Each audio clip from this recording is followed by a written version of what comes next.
Hello. Hello. It's Donna. And Jen. And today is Friday Fellowship. And so let's see. We have been discussing things today, and we thought, you know what? This is pretty solid. And so we talked about different surprises and different stories that we have between us on different things that have happened in our life and things we had to handle on the spot. Sometimes they were surprising, sometimes they were just, and sometimes that we got corrected in things, and sometimes we had to decide on something fast, and how we had to reroute what we thought to go to a different direction. So today we're just going to do stories and see what happens, because we're just going to rock out. So let's see. I'm going to start with one. I'm going to start with that one. Okay, because there aren't a lot of people here. I want to tell you something about years ago. I used to go to this place called the Palace. And I was underage when I went, and I apologize for that, but I was. And actually, little story. I started going when I was like 15, and they didn't card me till I was 18. So go figure. Anyway, one day I was in line to get in, because they look at you, make sure you are legal, and I'm standing in line to go through. And I'm talking to this person next to me. I'm just talking to them, and they are ignoring me like nobody's business. They're completely ignoring me. I'm like, what the hey? Now listen, this is way before I had much relationship with the one and only God, man. You know what I'm saying? Anyhow, so I'm looking at it, and I'm like, what, are you deaf? And the person next to them looked at me and said, why, as a matter of fact, they are. She is. I'm like, oh. So I just want to tell you, I was like, oh. So I had to immediately decide that I wasn't offended, because, I was a jerk. And I had to immediately decide that all of a sudden the circumstance changed. And it wasn't what I thought it was at all. It was nothing like I thought it was. I had to change. Go ahead. Go with one. We'll go back and forth. Well, that one reminds me of the time that I was sitting with my dad in a coffee shop, and there was a man not very far away that just had his little stare game going on. You know how people watch, or sometimes they're in a zone, they don't realize they're staring. You might just be daydreaming, and all of a sudden you're like, oh, that person thought I was staring, and you kind of look away. Well, this man stared intently like this for a long time, like past the point of being uncomfortable. Well, some people would have gotten up and said, excuse me, can I help you with something? But my dad and I were like, dude, what is with this man? Like, this is getting weird. Like, he was staring so intently for so long right at us. And I don't even know how much time went by, but it was a while. And finally, he started getting up, and he picked up this backpack, and we're like, alrighty then. And with his backpack, he puts it on, and then he pulls out his white cane. The man was blind. We're like, he wasn't staring at me at all. He couldn't see. He was just focused or whatever. So same kind of thing, where immediately we had made judgments assuming one thing when it wasn't that the case at all. So that can happen, deaf and blind. Anyway, so you never know. You don't know what's happening in someone else. And you just don't know. And it's so easy to look at someone and make a decision where they're this and where they're that. Some people are just in a different place. That doesn't mean that they're less intimate with God. Doesn't mean that you're more intimate with God. Right? We just don't know. And so I have my next story. Now, this is a story. I want to tell about my dad now too. So my dad got hungry for God years ago. Before that, God actually put me on assignment to go visit with him. And I used to travel back and forth to where my dad lived, which was almost a 2-hour trip, sometimes 2 or 3 times a week for a season. At that time, I really didn't want to do it because I didn't like my dad. Didn't really want anything to do with my dad. Didn't know him very well. But God had come to me in a dream and said, look, you need to go honor him. And I'm like, I don't even like him. But, we obey out of relationship with God when he tells us to do something. So over time, I did this and et cetera, et cetera. Anyway, my dad started getting hungry for God, and my dad started visiting our church on Sundays. He would travel the 2 hours in his vehicle to come to church. He would come every Sunday. He was so hungry for whatever was going on with me. Why? Because I loved him. I loved him. I loved him unconditionally. Now, I didn't like the smoke he blew in my face. I didn't like his dirty house. I did not like the food inside his refrigerator that seemed to be expired, and he wanted me to eat lunch with him, and it would make me freak out because I thought, oh my God, I don't want to die. I did not like the fecal matter that was on the toilet in the back because he couldn't clean it. So, of course, I began to clean it. Anyway, that's the side point. Point is, here we are going back and forth, back and forth, back and forth. And one Sunday, our pastor is talking about something in the political arena. Now listen, I'm not turning this to a political thing. I'm just telling you, our pastor was talking about something in the political arena that day. And it kind of rubbed my daddy the wrong way. Now look, my daddy was in his late 70s. Mid-late 70s at this time. And my daddy was in Pearl Harbor. And my daddy had Purple Hearts and had all sorts of medals out the wazoo. So my daddy, though old,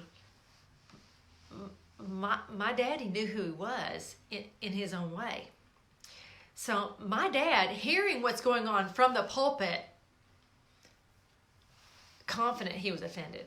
Anyway, he stands up in the middle of this man preaching, and he says, "Excuse me." Now, I just want to tell you, this is a second service, and it's a packed house. And I'm sitting next to my dad, and I'm like, oh my God, my dad just interrupted the preaching. Oh no. And he says, excuse me. And the pastor says, yes, sir. And my dad says, I was taught that you don't judge another man. You don't criticize another man until you've walked a mile in their shoes. Now, mind you, that was a very solid and strong and direct statement. Me, being immature and embarrassed, sunk down as far as I could so nobody could see that I'm next to the man who interrupted the man preaching. Well, I just want to say that afterwards, I had 2 different people that I knew and respected, that were also respected, came up to me privately, put their arm around me and said, Donna, listen to me. You need to not be embarrassed by what your dad said, because your dad was hearing from God. What your dad said was right on the money, and your dad said what nobody else has been able to say to him. I was like, oh. All I could see was hearing up to the man. But guess what? If God can speak to an ass in the Old Testament, God can interrupt things. God stopped time another time. When God wants to do something, he sent somebody like my daddy who had the courage to rise up out of his seat and say, excuse me, fearlessly, but respectfully. My dad was respectful. He didn't like him say, hey, you jerk, what the heck you doing? He didn't do any of that. He just said, excuse me, and made his statement and sat down. And I watched the pastor, I watched over time. I actually watched him kind of change the way he was speaking over the next few weeks. So it really was God. But I was greatly surprised by my daddy interrupting things. I had to decide how I was going to respond to that. This is about rerouting our own minds. How was I going to respond to that? Well, at first I was embarrassed and I was humiliated because all of a sudden this happened, right? But guess what? Those men that were in positions in the church at the time who privately came to me made it clear to me, listen, your dad was sent as a prophet into the house to speak to another prophet and bring correction publicly, because whatever was happening privately didn't work. I just want to encourage you today. Sometimes God does things outside our box, and it's what God wants to do. If God wants to say something, even like my daddy did, standing up in the middle of church and speaking and interrupting the pastor in a packed house, oh my gosh, it did the work God wanted it to do. And it did the work in me too, because after that I thought, wow, there's more to my dad than meets the eye. There's more to my dad than meets the eye. So the next one I feel to share. For those of you tuning in, we're giving surprises and stories and how we responded and how we had to change how we responded, because maybe we needed to change. Mm-hmm. Yeah, most of my little stories and snippets here are about me needing a reality check and shifting, and where I maybe had a judgment and then was put in my place in a very kind way, as God does. But this particular one is a little different. So I knew, I met this girl through some mutual friends and through some local gatherings and things several years ago. And we were just light acquaintances. We really didn't know each other very well. Thought she was nice. Had a few short conversations with her, but nothing much to it. Really didn't know each other. Well, she moved very far away to a faraway state. And we are connected on Facebook, but again, we hardly ever have exchange. I mean, if I see her name, it's a positive thing, but we really don't know each other very well.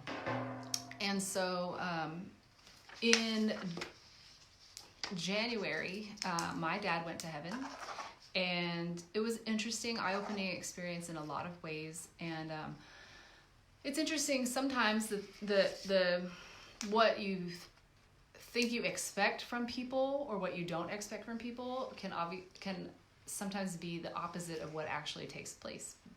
And sometimes you're on that side, and what people are expecting of you is not at all what you were going to bring to the table or not bring to the table. It's just interesting how those dynamics work. So, but there was a day when I was alone in the house. My dad had gone to heaven when we were out of town. I was with him through his final season on earth. I had come back home, and I was alone in the house one day, and I got this message from this girl that I barely know who lives far away now. And she said, I was in this store, and I kept hearing God say, you need to get this item for Jen.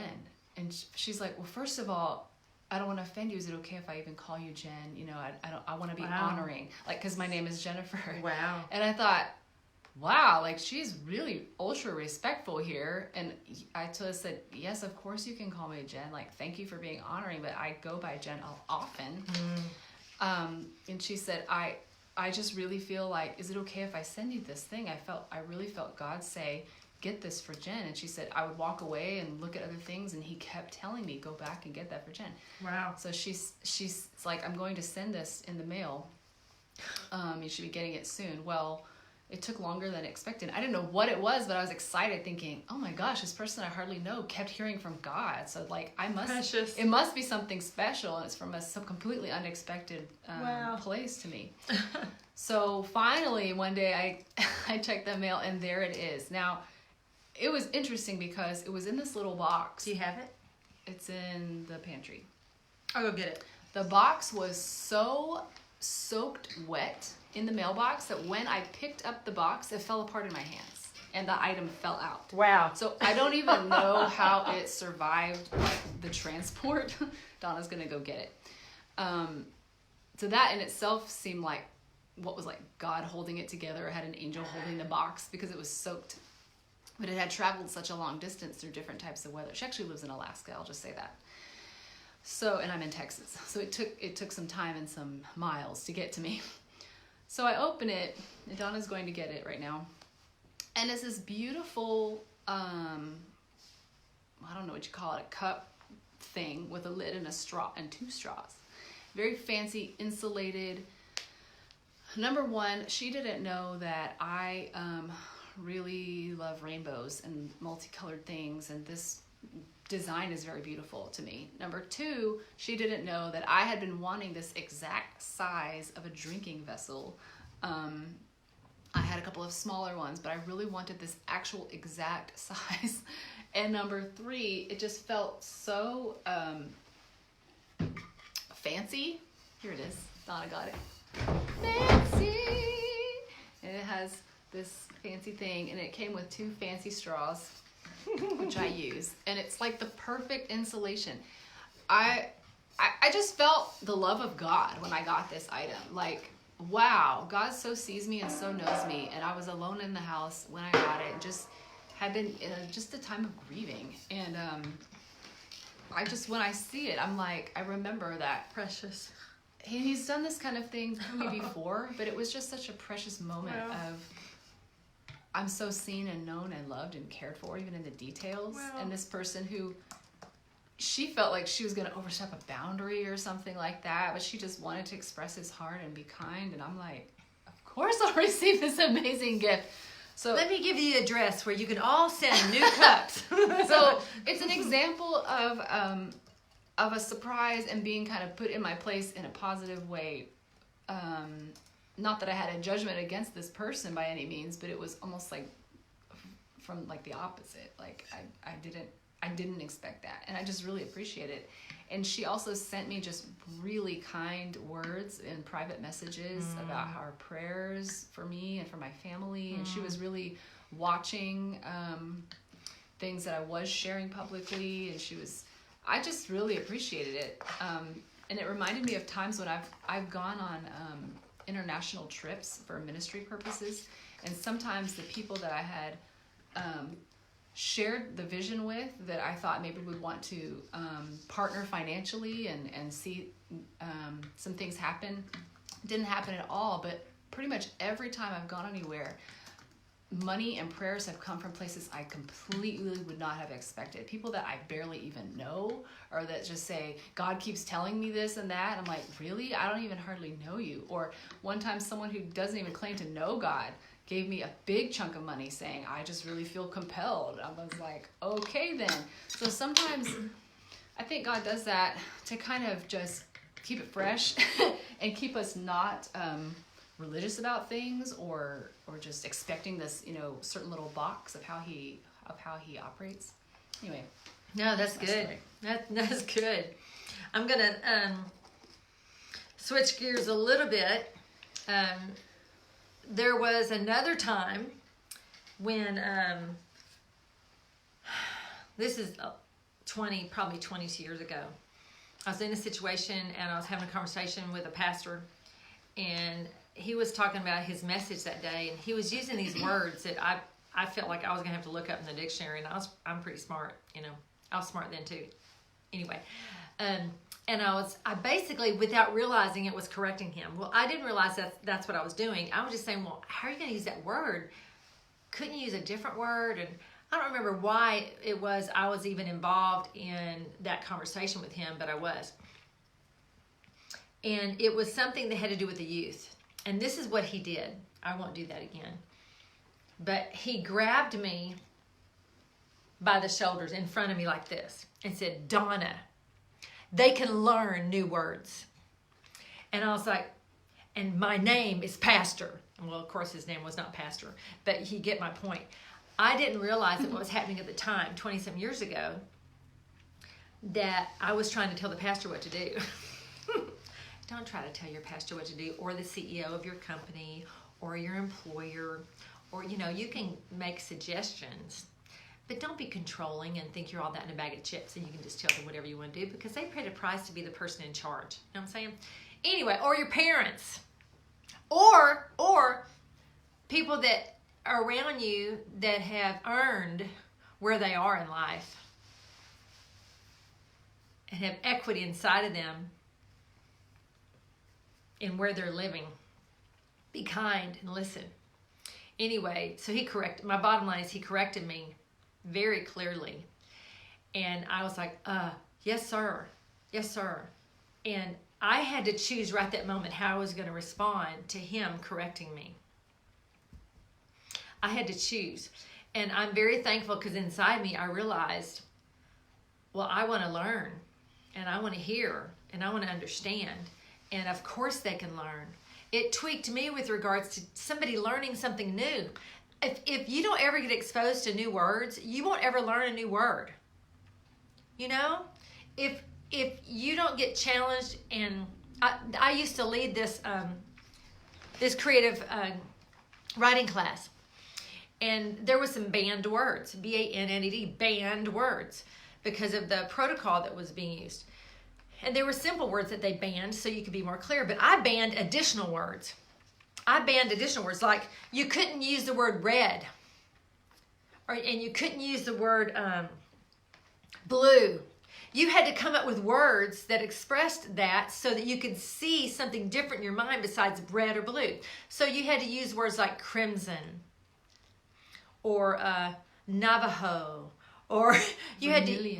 Yes, you had to use these different words. My point is, I needed to learn that we could learn. And if I had not allowed that correction to come, I don't know what would have happened to me in that relationship with that man, that pastor, or staying at that church. Because if I got offended, I'm like, what are you talking? I could have just walked out the door and gone somewhere else and taken all my issues with me. Hello, because the issue was not him. The issue was me.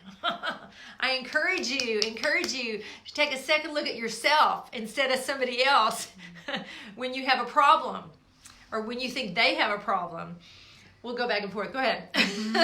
Okay, so speaking of potentially offendable moments in church settings, I have like at least 3 stories. Only 3? Well, that first came to mind. Wow. And who knows how many could come to my mind. But just jotting our first initial thoughts here. And for those of us who grow up in churchy world, you will relate. I didn't grow up in churchy world, so. Well, I was in and out of churchy world, but since I've been in churchy world, I've really been in churchy world and different types of churchy world. But anyway, so I was like, I don't even want to share this one, but I do feel like I'm to share this one. So I was in a place that was, the message that was preached was a pretty free message and pretty open to, God moving in different ways and things like that. But there was an atmosphere of restraint and a religious boundaries and things like that at the same time. So it was kind of a mix. So there was a little bit of a stiffness in the midst of, we believe in freedom. So there was a day when the pastor had made some kind of happy announcement. I actually don't remember what the announcement was. He was announcing to the congregation something really cool. And we were like, yay, that's awesome. And then he at the end of it, he's like, hey, if anybody else has any good news, just come on up here. Well, he meant that rhetorically. He definitely did not mean, hey, random people, come up and take the mic. But I knew that because I knew him. Well, some people didn't know that because there was a family that had been coming for a short season at that point, and they were very not from churchy world at all. They were very almost extreme non-churchy, and I liked them a lot. They were very eclectic, artsy people, very authentic. Their language was very loose. Their clothing, dress was very interesting. In other words, they didn't know the proper protocol. Yeah, they weren't stiff. They weren't conformed to the image of the church yet. Woo! They weren't stiff at all. But they knew that they were encountering something, and it was life-giving, and it was powerful, and they could physically feel like a presence. And so they were just very curious and exploring and kind of finding themselves as a family, and what does this spiritual stuff even mean? They were really cool. People liked them, but we didn't know what to do with them because they were so not churchy stuff. They were so free. Yeah. So, but in this moment where he's like, hey, if anybody else has anything to, come on up, but and then he's, moving on, like he's going to continue with his message because obviously he didn't really mean for someone to come up. So one of the family members and her husband, they are like, well, we have some news, and they jump up and they go up to the front of the church, and I'm like, oh my gosh, he didn't really mean that, but that's amazing because she's so free. Well, meanwhile, to make matters more interesting, I'll say this: she was wearing jeans and a white tank top with nothing underneath. So she was free. She was very happy, very commando bouncy, free, and excited about her news to share. So I'm like, wow, not only is someone about to go up there and really take the microphone, but also she is very interestingly clad right now. But so happy and so unaware of I'm breaking any kind of religious rule. So she takes the mic and she's like, we just found out we're going to be parents. And so it was just a mixed moment of like, that's so exciting. We're celebrating with you. But you could feel the air. It was like, oh my gosh, wow. We're still looking at you, and I don't know how I can handle this information. But it was still exciting. But it was like, oh my. And so that was one of those moments of like, kind of a surprise of what are you going to do with this and where are your thoughts going to go? Are you going to judge this person? Like, I can't believe she's wearing that. I can't believe she's interrupting the pastor. I can't believe that she just did that. I can't believe da-da-da. Or are you going to be like, well, cool. I'm so happy she has a life growing inside of her and that she wants to share it with us and that God brought their family here and we just want to love them, you know, and like let God deal with whatever he needs to deal with in them and in us. So it was just one of those moments where we got to choose how to respond inwardly and outwardly. And it ended up being a beautiful thing. I didn't see anything weird happening externally. I'm not sure about what was going on internally. But they were just a precious family. You know, that reminds me, this is on my list, but I don't know why we're doing the churchy thing. I got some non-churchy things too. But I remember a situation where when I was part of the praise team and leading worship and that kind of thing years ago, how I was on stage, you know, and it was a stage up, so people, you know. Anyway, someone innocently had on a skirt. It wasn't even a short skirt, but it was a skirt. And one of the people in the audience complained and said, we could see right up your skirt. So it was so distracting. So it was a woman complaining about this other woman and brought this major deal about immodesty with people on stage. Now, this was a very innocent person. It was modest. It wasn't tacky. It wasn't revealing. It was just one of those things. And it was so religious-minded, meaning, why are they doing that? It was judgy. And I remember at the time, I was still pretty new with walking out life with God and having this relationship and learning the church culture. I remember thinking, well, I've been getting to know that person. I knew that they weren't trying to flaunt anything, you know. So I remember thinking, wow, they sure are being mean to her. And it really was a condemnation coming forth to them. Because then all of a sudden, now the church committee wants to let's have uniforms. Let's make sure no woman ever wears a skirt again. No dresses. We need to wear pants. All of a sudden, it turned into this thing to protect everybody. And it came to my mind when she was talking. What you going to do with that? You know what? I realized that when you are in a position in a church where you're leading in some way like that openly on a regular basis, that there is a standard of some sort that you should have, especially on a stage. However, that being said, it was done in great innocence, and honestly, I just wanted to slap her, you know. I thought, dang, that's just rude, crude, and country smelling. It was just unkind, you know. And all of a sudden, that young woman became the talk of the town, basically, because she had a skirt on, because this other woman was just yakking about it. So there's some things, you know, you can just do privately that you don't have to be so public about. You don't have to bring correction and then, you know, 5 committee meetings and 12 talks with the pastor and 3 more talks with the assistant and let's go ahead and let's have a vote to make sure we're going to have to do, you know. I'm just saying. And I remember once also being doing something wrong. God knows we never do that right. Doing something wrong and being corrected by the pastor But then I literally, not only was it corrected by the pastor, I was corrected by another pastor and another pastor, and then there was a meeting with all these secretaries people to make certain I really understood. Come on, I understood. And after a while, you're like, what the hey, what's all the red tape for? Why can't you just have a conversation? Why do you have to have a major meeting about it? You know, it was just very politically minded, very religious minded, very corporate minded, very controlling. So much unbelief sent toward me that I can't be better or I can't change or whatever. And it positioned me to think, what? Why are you doing this? Because you're making this into some deal when you could have just had a nice little conversation with me and we could have rocked on. And so that's another situation. And that wasn't what I was going to share. I'm going to share my story. Is that okay? You want to go on? Oh, go. You got something with that. Go ahead. I can save my story, but the quick with that is that this can also happen in a corporate setting, in a work environment.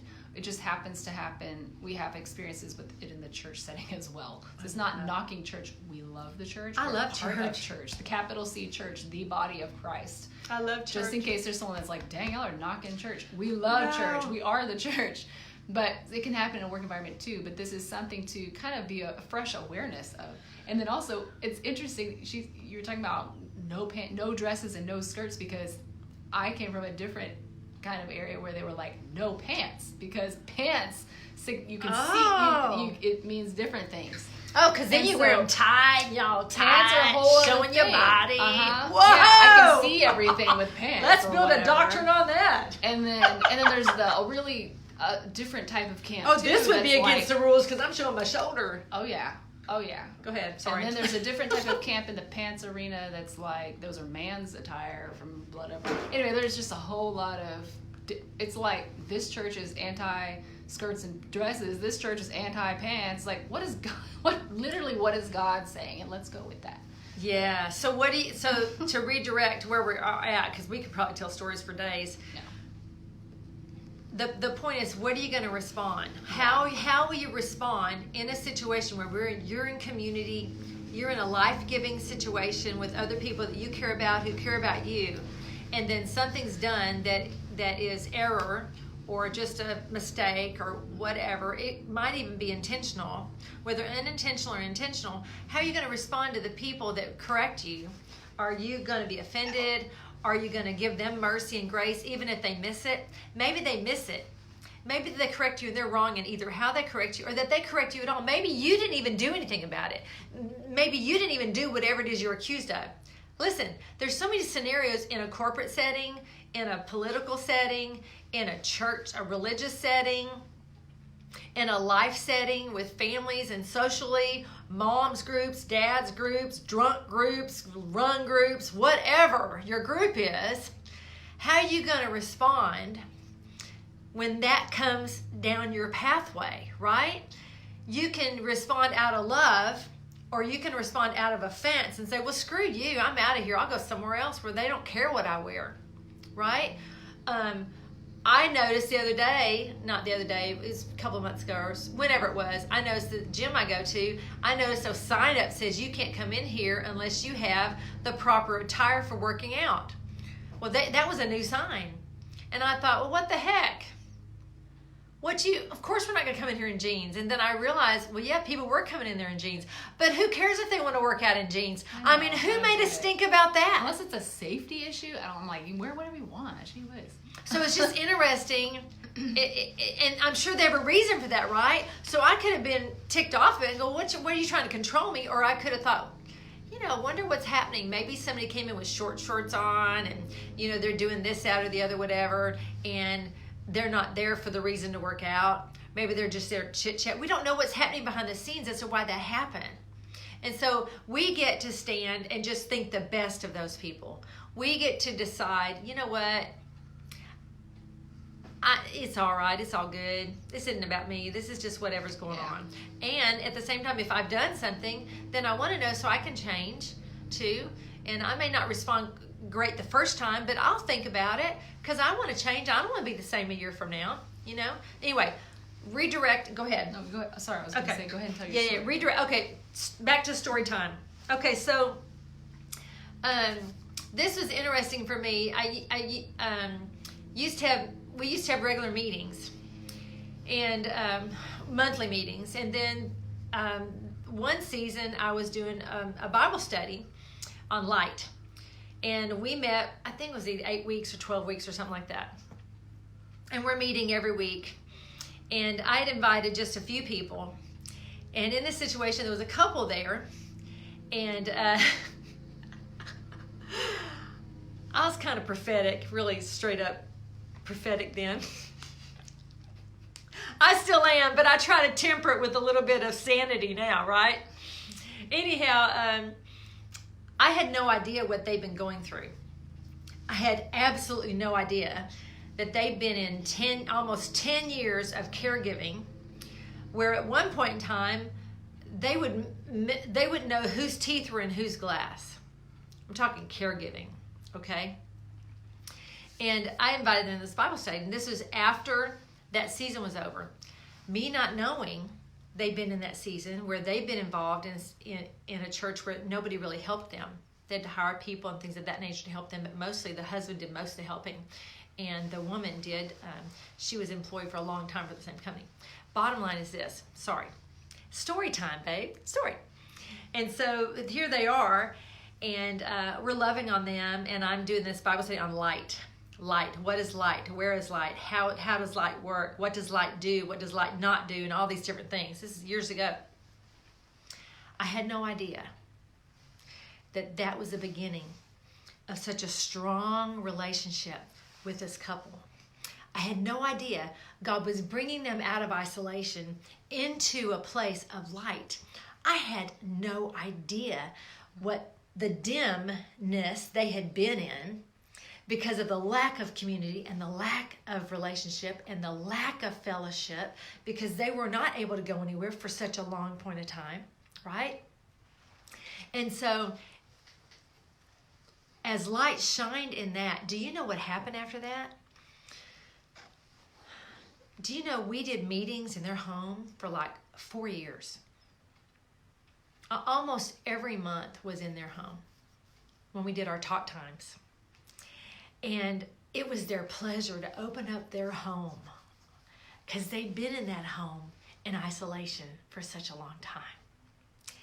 I didn't know the surprise that would come out from just this simple obedience of having a little Bible study that I had hesitated on, mind you, so long ago. I had so hesitated on having this, who would come and is anybody going to want to come? And, all those things we go through early on, right? We had precious people come. Lives were changed. Lives were impacted in a positive and strong way. And do you know that woman now, she's on my board, right? She's on my board. I trust her. She's not moody. She doesn't change like the wind. I would not have known had I not done that simple action of obedience to have people come into my home, and then they said, hey, can we open up our home? We have such memories from that place. We had anywhere from 20 to 50 people come every month just to make a new friend, build community, eat together, and minister to them. And we had worship on a regular basis. We built relationships. We're still in relationship for the most part. Now, we've all gone in to lead different things, whether it be in family or ministry or work or whatever. But we built something strong, and we built leaders in that season, while we built leaders out from that home, doing just what we do, greeting people, loving people, organizing people, hugging. But we had a hugging committee. Janie Urbano was in charge of our hugging committee. And we had beautiful people come and do worship on a regular basis. My point is this. Sometimes God gives you something to do and you don't know why. I was afraid to do that Bible study years ago. I was afraid. Why was I afraid to give out what was inside of me? Was I afraid of being rejected? Was I afraid that nobody would want to hear me? Was I afraid that I didn't really have anything to say and I just thought I did? Because arrogance, not you, arrogance is just as faulty in its thinking as this strong, low self-esteem that we come from. Neither one is attractive. Neither one is truthful. Neither one represents Christ. And so the season changed, and we stopped doing those meetings, and the purpose lifted. And for the next 3-4 years, we've not done. Actually, we've only done a couple meetings over the last few years, and now I'm stepping out again and going out to do things more so than in the house. And of course, we do our videos and to encourage community. But that deep friendship we built with that couple, we just saw them last night. We invited them to another home, and now they're in a place, they're retiring, they're moving into a different place where they're going to be able to cultivate more relationships, nurture more friendships now, because they're going to have more time to do that as they venture into another career, even in retirement. Bottom line is this: when you obey the Lord, you don't know the long-term effect of it. There's a long-term effect for this obedience. Obedience is not some yoke where somebody sticks you with a stick. Just do what I tell you to do. No. Obedience is out of relationship. God, I'm gonna do this with you. Because you've got something going on with me, and you got something going on out here, and I'm going to flow with you because you've got goodness in the land where I'm living that you want to impart to others. And then they're going to have love inside of them to impart to others, and so on, and so on, and so on. I was surprised by what happened. It started with one thing, and it's ended up with a lifelong relationship. And then they've come to the next church we went to, and we're all building kingdom together. It's beautiful. Awesome. The next story I sense to talk about kind of flows with that, about making a choice for community and God surprising us sometimes with how that can look or how it can start. I was remembering this story that someone told me who back in the 60s and 70s, when there were all these people who were like hippies coming to I love hippies. I mean, yes, there's real hippies and there's like True wannabe that. hippies. True that.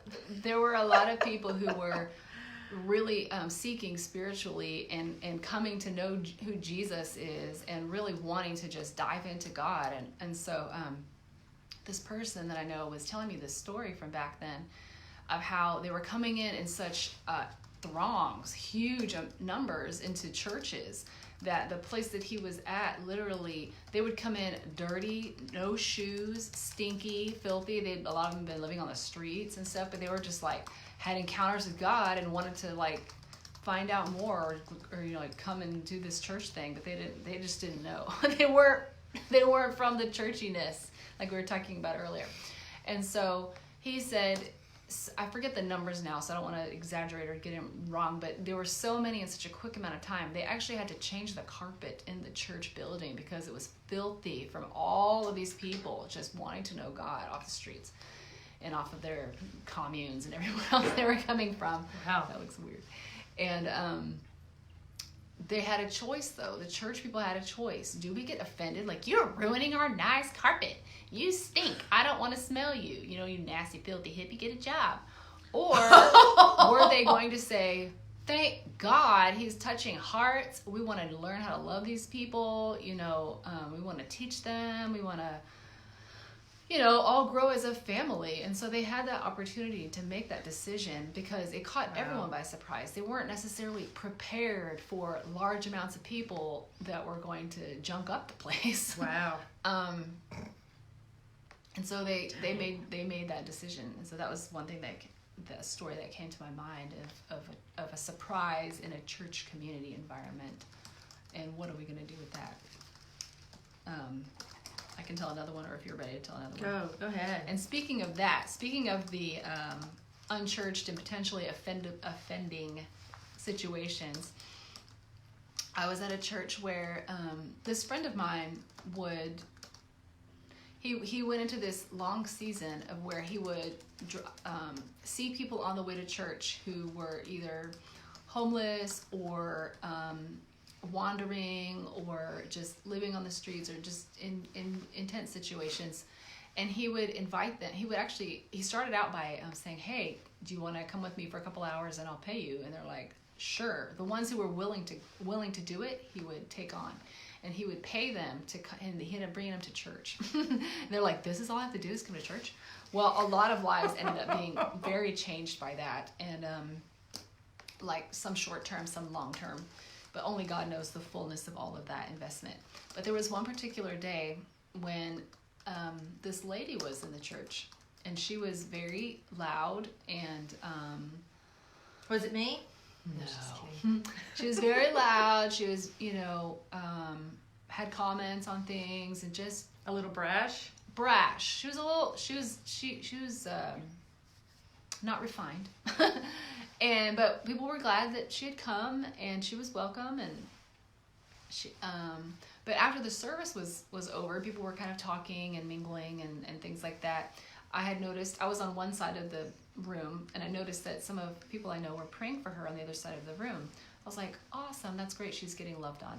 So I continued my conversation with this person over here, and all of a sudden I heard this like thud.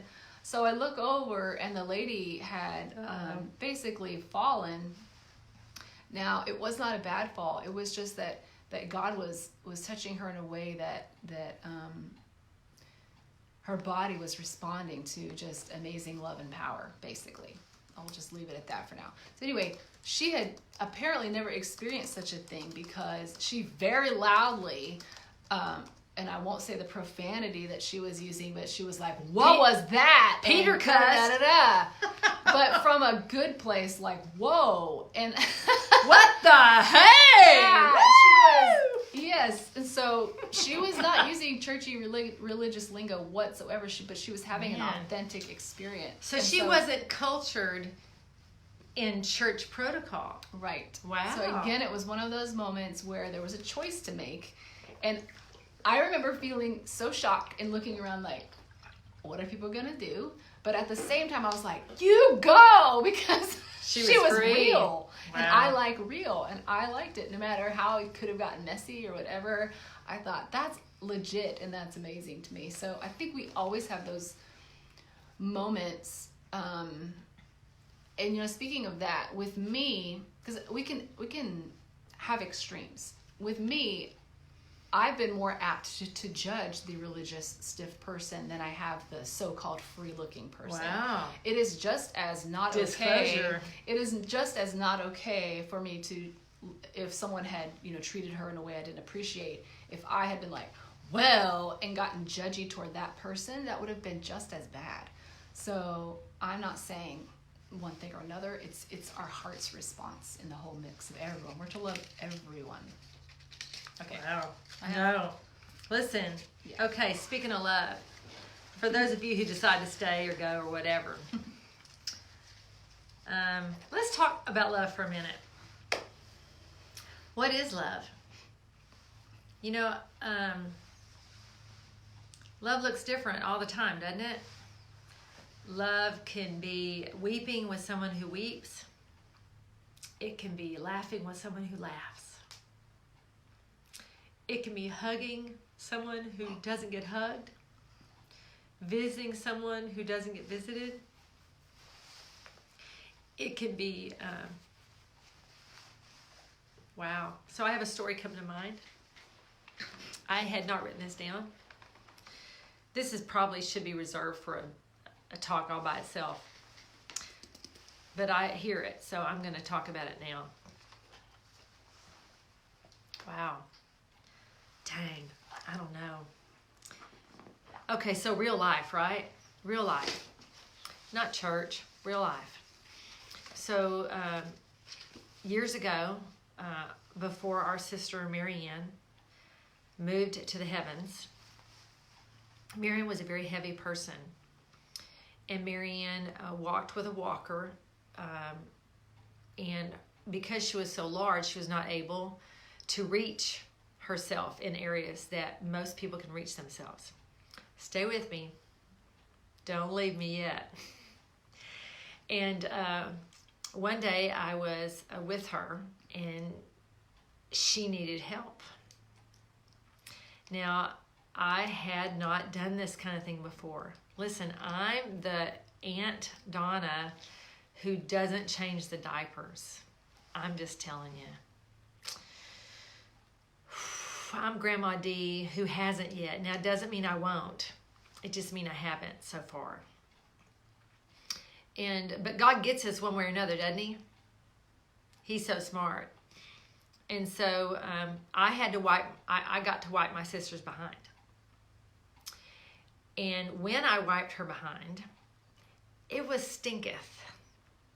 And it was gross. I'm just telling you. It was stinky and it was gross. And I remember God saying to me, impressing me whatever you want to think. I said, really? How do you think she feels? She's humiliated right now. She would much rather do it on her own. And the understanding, first of all, listen, the understanding of this relationship I have with this God who gave me the privilege, the honor of wiping my sister's behind. It was quite something for me. Listen, that's church. That is God's love. And I did it pretty often in different scenarios and situations, and it prepared me for other people I know who has needed that same thing. My point is this, that was love for that person. That was love for my sister. And it wasn't gross. It really wasn't. I mean, it's grab some gloves and rock on, you know? It just wasn't that gross. It wasn't what I thought, right? And it was just about perspective. It was about perspective. What are you doing, and where are you, and why are you doing it, and how are you doing it? Because God's loving through you. And it was quite troubling, some of the seasons that we went through where she would be in different facilities because her needs were so great, and I wasn't able to meet her needs the way they needed to be met in other areas besides that. And I didn't like the way they washed her. I didn't like the way they wiped her. It was just duty for them. It wasn't love. It was just duty. And it wasn't always out of kindness. So I just want to encourage you in this little snippet. We'll switch from this to something a little bit more pleasant for you. But that was where God had me. That was love for me to flow through me. You know, and I didn't know how to do it. I didn't know what to do with that. Maybe you have someone you're caring for that you need to love that way, or maybe you have a child you're caring for. I know people that have adult children that are in situations where they have to be cared for in that way. And you can either A, look at that person as if they have no value, no worth, because they need help, or you can look at the fact that God's given you the honor and the privilege to help that person who has so much value and so much worth that you get to be the one to show them value and worth. Perspective is everything. Everything. You have anything? That's beautiful. Yes. The final story that I wrote that came to my mind to share is about everyday life. Yeah. The everyday life experiences. We're talking about church situations or intense, different situations, work situations, but just in our everyday encounters with people, you know, at the grocery store, in line, at somewhere, you know, someone today is going to the Social Security office, like just wherever we are, or mowing our grass, someone walking down the street. There are all these opportunities every day that we have and that people have with us. And God can just surprise us with something. He's not mean, and God does not tease us. God does not play games with us, and God doesn't dangle things in front of us or mock us or anything like that. And he doesn't scorn and punish us, but he does allow things to come across our path so that we have that an understanding of our own heart. Reminds me of, this is not where I was going to go, but when after Adam and Eve ate the fruit that they were not to eat because it was going to bring death on them. And God said, "Where are you, Adam?" Because they always walked together in the cool of the day. God was well aware of where Adam was in his state. But when he said that, it was for Adam's sake to recognize what had happened. It wasn't just like, I'm hiding from God physically. It was for his own awareness and his own understanding. And so these moments are kind of like a little wake-up call or a little nudge. Like, hey, remember? And we get to choose our alignment with our thoughts and our heart. That's how I see it. It's not like he's saying, you're a judgy person. I'm going to put these opportunities in your path so you'll see that you're not a nice person or whatever. That's not his heart at all. It's always to say, hey, I'm inviting you into something more, into something better, into something greater. You get to choose if you'd like to go further in love. And I'm asking someone else if they want to choose to go further in love toward you. And that's actually what brings real unity. But I was in a drive-through one time. I was in a season, to be very honest, where I had almost nothing, and even food. I mean, it was very slim pickings, and I was on my way somewhere. I don't remember where I was going, but I was kind of in a hurry. I was running a little late, and I was hungry, and I had just enough where I was actually going to be able to get like this breakfast sandwich that I was really excited about. I hadn't had one in a very long time, and I was sitting in this drive-through. Well, the person in front of me took forever, like a really long time. And, it's probably not anyone's favorite to wait a long time in a line, but some people, it's not as big of a deal as other days, or, some people it's like never the right day for that. But some people are okay with it sometimes, like, yeah, it's okay, I'm all right. Well, this was one of those days where I was just not in the mood. And I could see like something was going on, like the worker was coming back to the window and then would leave and come back to the window. I'm like, what the heck is going on? Was the order wrong, or are they ordering for an army? And I just found myself in this cranky place, just really cranky, kind of building a case against this person in front of me and what the heck could be going on? They're taking so long. So finally they drive away, and I'm like, finally, I'm starving. I finally have enough money for just a sandwich. I got to go where I'm going. I get up to the window, and the person hands me my sandwich, and they're like, it's no charge. The person in front of you paid for this. Have a great day. And I'm like, oh. Alrighty then. So all of that back and forth or whatever was probably them getting the transaction taken care of. And it was all on my behalf. Wow. So I had a choice in that matter of feeling condemned and full of shame. Like, how dare you even think these negative things about this person? Or I could choose to receive the blessing and go on and have an amazing day and enjoy my food. So I actually did both. First, I went into the boo on me mode of like, I can't even believe I did that. That's not even who I am. I love, I'm for the most part a patient person. I've grown in that, thank God.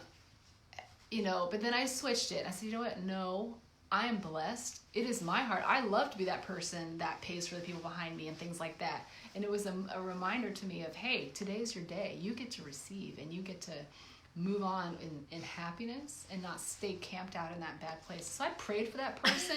It's like, I may never know who this person was. We may never meet this side of heaven or earth or whatever. But I just blessed them, and I was grateful. And so I think in everyday life we have moments like that. And it may not even look as obvious as someone brought your meal. It can be just a smile or choosing not to retaliate when someone says something crazy or crude or out of sorts, be it someone that or someone just in passing. Like, I think it's tempting sometimes to be in a public place and someone says something off key and you're like, well, what the hey, and you kind of want to come back. For me, one of the things is people talking to their children in a way that I don't approve of. Oh, and I just want to go slap them upside the head. And I go, oh no, Donna, no. Like one time I was in a shoe store actually years ago, And this lady kept yelling and yelling and yelling her daughter's name. Well, her daughter's name was Serenity. Okay? Meaning like peace, tranquility, calm. She's like, Serenity! Serenity! And I thought, no, first of all, Serenity's not doing anything wrong. Second of all, her name is Serenity, okay? Like, relax, lady. But we all have our buttons, that we need to monitor, I guess, while we're on the way to where we're going. And the children button is one of the buttons. I don't appreciate certain things. But my point was, even if it's a stranger or if it's someone that we know, we always have choices of rerouting. You know what? Yes. And sometimes things happen so quickly, we start reacting. But it's like training ourselves. There are times now when I can feel that like time stands still for a second. And I'm like, you get a choice. I see that I have a crossroads here. I sure as heck want to go down this well-worn path. Or to try to be God in that situation. Because, well, God would say this about that, and that's not right. Or those of us who have a big justice button of like right and wrong and defending and protecting and this is correct and this is bad. Those things that get touched. But we could also say, you know what? I'm going to let God handle that. God is handling me. I'm going to go this way. So it's navigating those moments. Yeah. So we're talking about daily. Now we're talking about daily things. We talked about churchy things. We talked about regular things. We talked about life and serious things. And now I'm going to just give a few examples. So I'm of the opinion, my sister Betty says, in my opinion. Oh, yeah. And you know why she says that? She says that because people don't talk to her. She uses a walker, and I don't know, it's like, what, you think she doesn't have a mouth and she doesn't have ears? Just because somebody has a walker, man, get over it, man. Have a conversation with people that you think can't communicate, because believe me, she can communicate, and she has an opinion or two. Anyway, and she's funny as all get out. Sometimes you used to let somebody just let them get it out. Give them a minute. Yeah. Have patience. Don't have your phone out where you're looking. Wait, were you talking to me? I'm sorry. Did you? What was that? Anyway, we're all guilty of it. I'm not trying to condemn. Switching gears into everyday life. And so, in my opinion, if you come to my house and you come on my property, then you come in my presence when I'm in a store even. But you're in my presence. And so if you're in my presence, you're in my government. You're in my field. You're in my land. And my land is in the love of God. My land is governed with His love. That's really good. And I've learned love. But the law of your land is love. It is. The law of my land is love. That's good. And I have to stop myself and go, wait, what did you just say?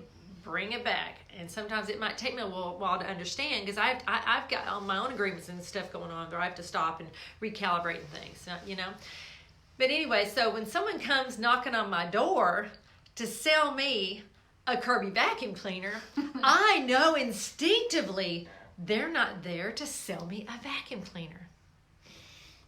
I know they're there to receive the love of God. I know that that's why they're there.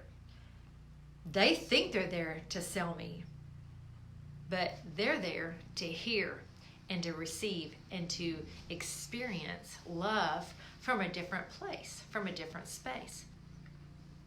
So, we had some Kirby vacuum cleaner people come a few years back, and when we lived in the other house. And in that place, they came. It was a man and a young woman, and they were in tandem, working out life together. I could tell they had something going on with each other, but they weren't telling each other, which I thought that was kind of funny.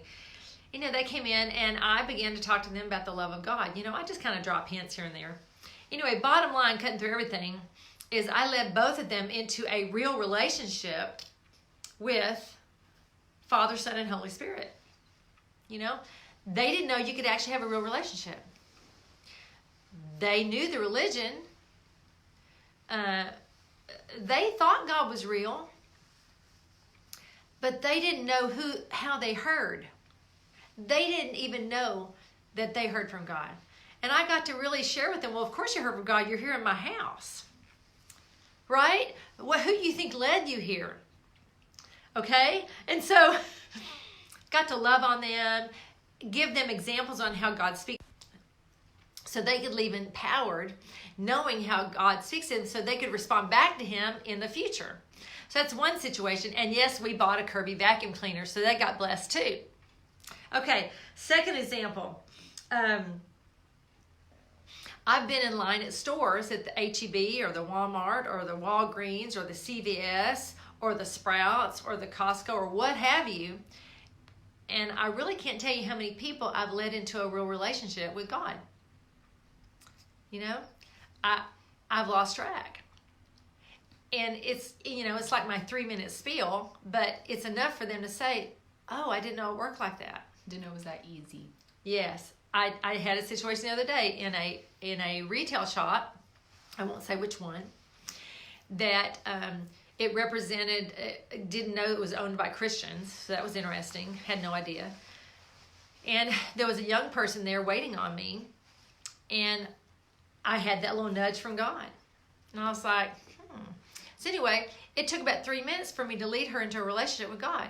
Now, she came from a Catholic background, so she had a religious relationship. She didn't really have a personal relationship, and she didn't know she even heard from God. She didn't know that Father, Son, and Holy Spirit, all three lived inside of her. She had no clue what the Godhead was.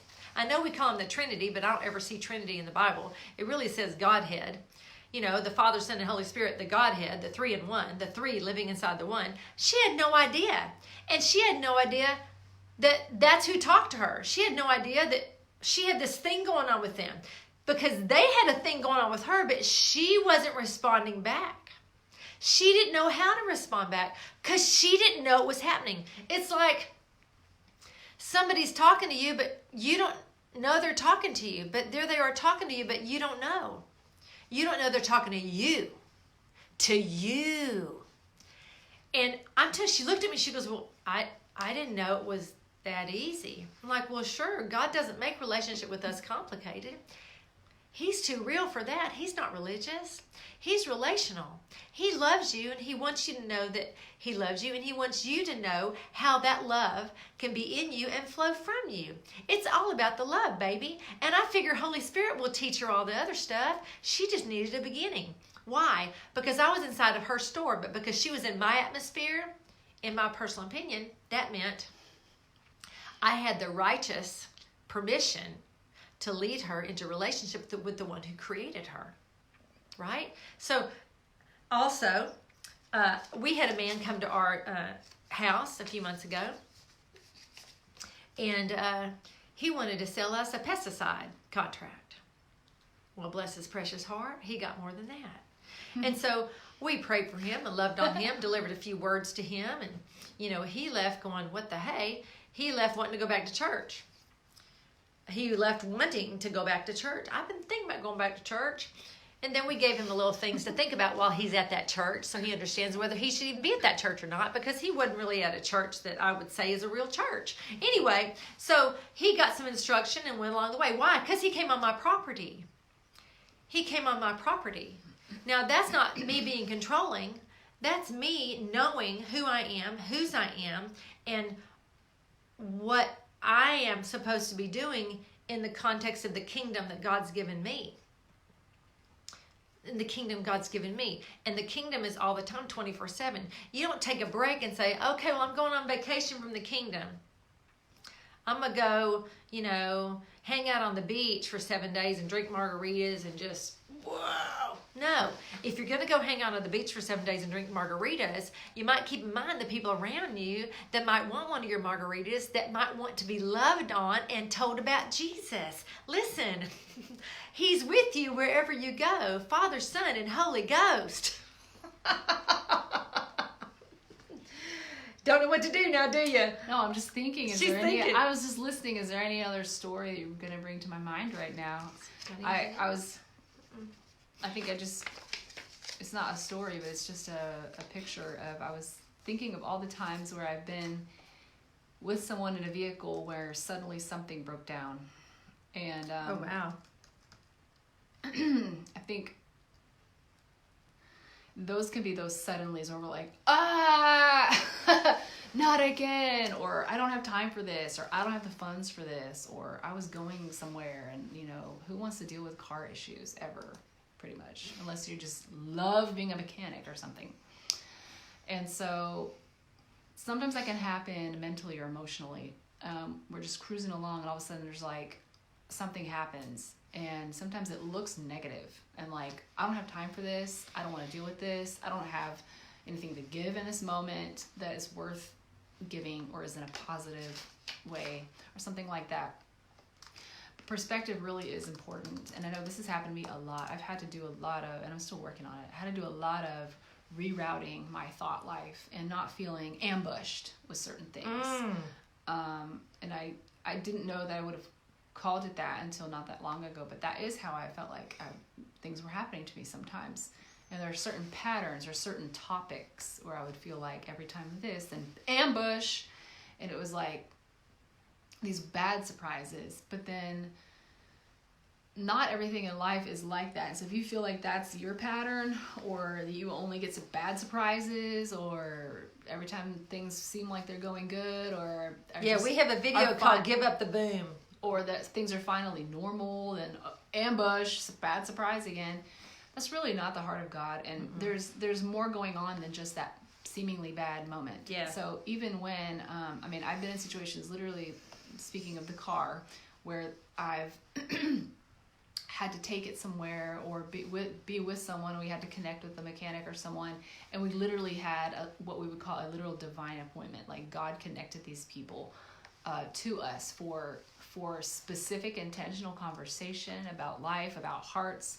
I've been in a situation where I literally prayed with the man that he needed a lot of encouragement that I didn't even know. I just really felt impressed from God for some things, and he was very touched, and then he ended up blessing me in some ways too. It was this exchange. So even in those moments that feel like a negative surprise or something like that, where we're still learning that we have choices, or there's something bigger going on, or Donna always says like, God's so smart, and like because he is, and he always does lots of things at the same time. The more we clue into that, or just stick our antenna in the air, like, okay, this looks like this, but beep, beep, beep, beep, what else is happening here? What can I actually agree with? Where does my mind need to go? And see where his wind is blowing. That's really helpful. So whoever that applies to, just take that too and chew on that. Yeah. Well, today's Friday Fellowship was about rerouting the mind when you get surprised or you have real life happen, or you have situations that come forth, whether it be in the corporate arena, the church arena, the political arena, your social arena, your mom's group, your dad's group, your drunk group, your whatever group, whatever you're involved in, any kind of community. How are you going to respond to people? How are you going to love them? How are you going to be loved? And maybe you don't have the love of God yet living inside you that you know of, and you don't even know what to do. Maybe you just immediately get offended and want to just tell people to screw off. You know, there's a place inside where if you could take a breath and consider, okay, what is happening right now? Instead of immediately making your initial immediacy, what are you doing to me? Right? If we could learn to not take it personal immediately, and that's hard because it is a programmed response to think whatever you're saying has to do with me. Whatever you're doing, it must be against me. And if you feel like that, then that's some kind of programmed response in you that's rooted and grounded in something that probably has happened to you before, that you can begin to change and shift that from you so that it's not your perspective, so that you're not always on the defensive, so that you don't always think that whatever's happening is against you or about you, you know, or against or about people around you. These are things we can change about ourselves. We can change. That's the one thing that really helped me when that pastor said that to me. Donna, they can learn. And I realized, wow, I can learn. We can learn a new way, right? And we can love better every day by listening to the Father and what he has to say, because he lives inside of you and me. He is closer than the air we breathe. He's right here looking at you looking back at me. And remember that God's always after intimacy. And He's for us and not against us at all times. At all times. Listen, He may not be for your behavior, but He is not against you. He's not against you. He is for you in every way, shape, or form. And when God says no to something, I guarantee it's for your best. I'm going to end on one story. Yes, it's about rerouting. Within the last 15 years, probably about 15 years ago, I had an opportunity to go work for a newspaper. Now, my background is in media and speech, and honestly, I wanted to be a reporter. I wanted to do television when I was young. Those are things, radio, television, all those things. I really wanted to do those things, not knowing that video would be the way it would take place one day, right? And those are things that were in my heart. They were from God, you know? And anyhow, I had an opportunity to work for a newspaper. I did a story for them. They even printed it. And they were hiring me. And we all really felt like that was going to be my job. It was my job. And we were excited. It was going to pay well. And it was going to add income to us here. And this is when I was married to Craig. And I took a test, some little 3, 4, 5 little statement test. And in the morning, I got an email saying that I was no longer being hired. Let me just tell you, my husband was PO'd. Because they said this, then they did this. Now, Craig works in a professional world where you don't say this and then do that. That's not how it works professionally. That's not really usually even how it works legally. But I had not signed anything, right? I had not gotten an official offer letter, an offer. I had literally just been told verbally that they had given me this job. And so I was excited. It was awesome. It was right up my alley. It was in my giftings and my talents. And I just knew, wow, this is God's next step for me. Well, when we got this email saying I was no longer hired, it all came back to, well, what happened on that person? What happened on that test that they decided that test decided that I was of value or not of value for that company? It's like, what the heck? You met me. We talked. You liked my writing. We had conversation. I was keeping it real. I was who I was. I didn't put up any kind of performance. And then the next day, because of a little 5-wording statement test, they canceled their offer to me. Well, wasn't happy about that. But I had to choose, what was I going to do? What was I going to do with this rejection? Because that's what it was. I was straight up rejected. We think we're not rejected, but we really are.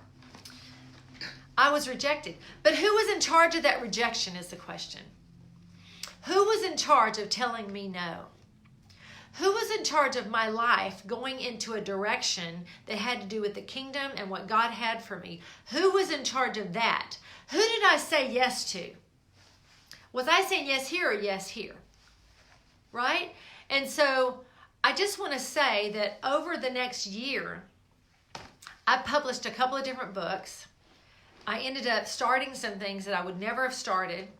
That opportunity that I so felt was from God for me, that we as community thought it was so God for me, and right up my alley and all my giftings, all these things, it would have sucked me dry. It would have taken my life, and I would have ended up living a lie. It would have taken me into a direction that was not really, truly God's pure intention for me. Yes, it was my giftings. Yes, it was my skills. Yes, it was my talent. And yes, it was even in the area of writing. But it wasn't God's intention for me. It was just one of those opportunities that came that looked like it would work. I had to choose to take man's rejection and remember that it was God's protection. That it was God's protection. And then as I walked it out, I look back now and go, wow, God, thank you for protecting me. Because that man, he would have destroyed me. My heart was very tender. I was very new in really understanding, relating to God. He did not have a strong relationship with God, even though he said he did. I look back now and realize he did not. He would not have protected me. He would have thrown me to the wolves, and I would have ended up being hurt and bruised and really probably devastated and destroyed by an employer that would not have had God's intention for me, but his own intention. So I want to bless you today and remind you that when you think you're rejected, it could be that God is protecting you and that he has an intention for you. So take that no from man, bring it before God and say, God, I know that you have something. You have something, because nobody's in charge of my life but you. And I've given my life over to this co-crucifixion, this co-burial, this co-resurrection. I live here with Father, Son, and Holy Spirit. You live inside of me. So this no that's coming to me, this isn't about me. This is about you protecting me and positioning me for something you have in mind from your intention. Listen, feel blissed and feel blessed that God's got something going on for you today.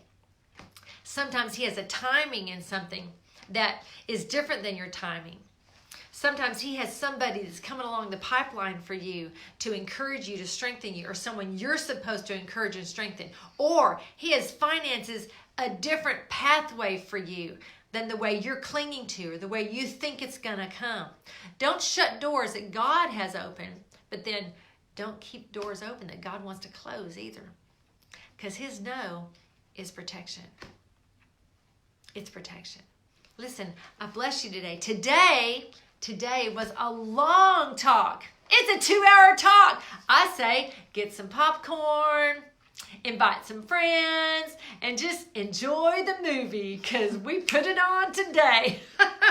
And let yourself remember that you can change how you think when things come your way that aren't always your favorite, or you react in a way that isn't God's favorite, that you can have a change of mind, and God will help you along the way because he's the smartest person we know, and he loves us, and he's all in. He's all in. Anyway, we come on Fridays, Friday Fellowship, usually around 10 o'clock, and we bring a subject each week. And if you're interested in this kind of thing, just if you're still on, just put down below, hey, I'm interested. And then we can send you information on it. I bless y'all today. This is Donna. And Jen. Woo! Friday Fellowship. Until soon. Bye.